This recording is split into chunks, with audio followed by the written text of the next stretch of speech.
The MSMC Copyright and Fair Use Guidelines website has been developed by the Faculty's Library Committee to help Mount faculty understand the fair use of copyrighted materials. The site contains practical information that you can use to help make decisions about the appropriate use of text and images in both face-to-face and online learning settings. This tutorial is intended to provide a brief introduction to the content of the Copyright and Fair Use website so you can utilize it more effectively. The Copyright and Fair Use webpage can be found on the lower right-hand corner of the Kaplan Library website under Help, as well as under Services for Faculty. On the portal, copyright law is a complex and often changing field. It can be very challenging to understand how the law applies to specific educational situations and to stay current with the latest legal interpretations. To help you find the areas that pertain to you, the Copyright and Fair Use website is broken into 8 components as you see here.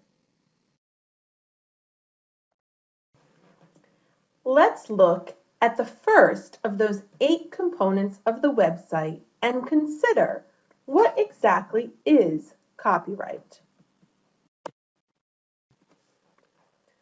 Copyright protects the authors of original artistic and intellectual works once those works are fixed in a tangible medium, including digital media. For the most part, any work published before 1923 is not protected by copyright and is considered to be in the public domain. For questions on whether or not something is in the public domain, see the American Library Association's digital copyright slider. You can access the digital copyright slider on the Copyright and Fair Use webpage under the heading What is in the Public Domain. If you click on What is in the Public Domain, the digital copyright slider will open. As you can see here, anything published before 1923 does not need permission for use because it is now in the public domain. If you slide the red arrow on the digital copyright slider down, it will present you with different scenarios. For example, you can see here that works created before 1978 and first published before January 1st, 2003 might need permission for use and are generally protected through 2047 or longer.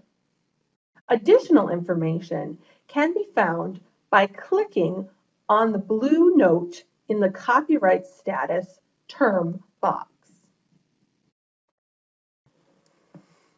Now that we have addressed the definition of copyright and looked at a resource for determining what works might be in the public domain, let's address the definition of fair use. Fair use doctrine means there are exceptions to copyright law specifically for educational purposes.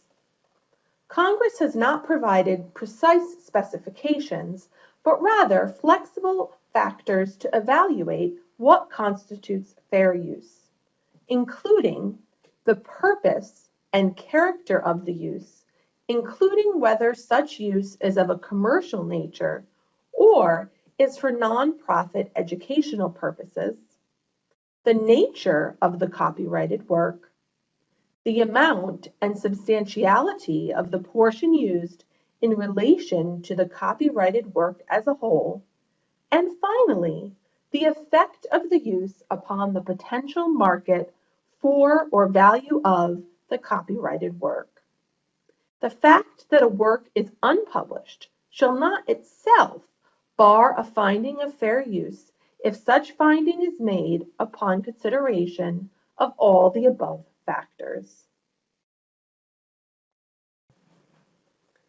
Instructors can assess whether a particular use of a copyrighted work falls within the fair use provisions of copyright law by evaluating their intended use against the 4 factors shown on the fair use checklist accessed on the Copyright and Fair Use webpage. Generally, where factors favoring fair use outnumber those against it, reliance on fair use is justified. Where fewer than half the factors favor fair use, permission from the rights holder should be sought. The fair use checklist is an important means of recording your fair use analysis. Demonstrating that a reasonable and good faith attempt at applying fair use was made is essential should any dispute arise. For this reason, it's important to complete and retain a copy of this checklist for each fair use determination as a record of your good faith attempt. When you click on the Fair Use Checklist link, a 2-page PDF document will open. This document provides the checklist that allows you to evaluate the 4 factors of fair use. Again, complete and retain a copy of this checklist for each fair use determination as a record of your good faith attempt. Let's briefly consider the effects of online learning and technology on fair use and copyright compliance. Online learning has increased the use of copyrighted materials on the Internet. Congress passed the TEACH Act in 2002, allowing instructors to use digitized materials in distance education within certain limitations. The TEACH Act also recognizes that institutions have responsibility in ensuring copyright compliance in online courses. In order to be sure you're adhering to fair use and the TEACH Act, your online learning courses or eClass pages for face-to-face classes should only be accessed via a password distributed just to students enrolled in these courses. And once the course is finished, students should no longer have access to the copyrighted materials used in the course. The Mount has developed a TEACH Act checklist to help instructors comply with the more exacting requirements of the TEACH Act. The checklist should be completed and retained for each distance education course. Unlike the fair use checklist that we looked at earlier, where a predominance of factors determines whether or not fair use has been met, all of the criteria included on the TEACH Act checklist must be satisfied. Since the institutional requirements have already been fulfilled, those have been pre-checked on the checklist. As with the fair use checklist, when you click on the TEACH Act checklist link, a 2-page PDF document will open. This document will allow you to evaluate the criteria for the TEACH Act. Again, as you see it listed here, all the institutional requirements have already been fulfilled, and thus those have been pre-checked.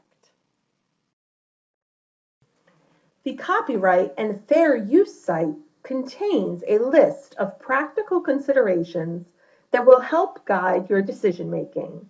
Let's look at a few of these in greater detail.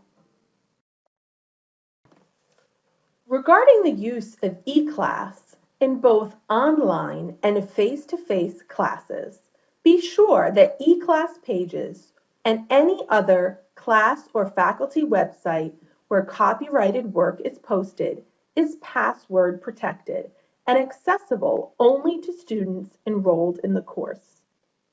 Include the full citation for any material distributed in class or posted to eClass. When posting articles on eClass, link to articles in library databases whenever possible, rather than downloading and posting a PDF. Limit online access, whether on eClass, course website, or library e-reserves, to one article per journal issue, one chapter per book, or less than 10% of the total work. For films, make sure to obtain public performance rights for any film screening where the audience includes people who were not officially registered students viewing the film in a classroom setting. Contact your division or school chair for more information about obtaining performance rights. Certain films owned by the MSMC library have been purchased with public performance rights. These may be shown to any audience in any setting as long as no admission fee is charged. Contact the library at 845-569-3299 for more information about these films.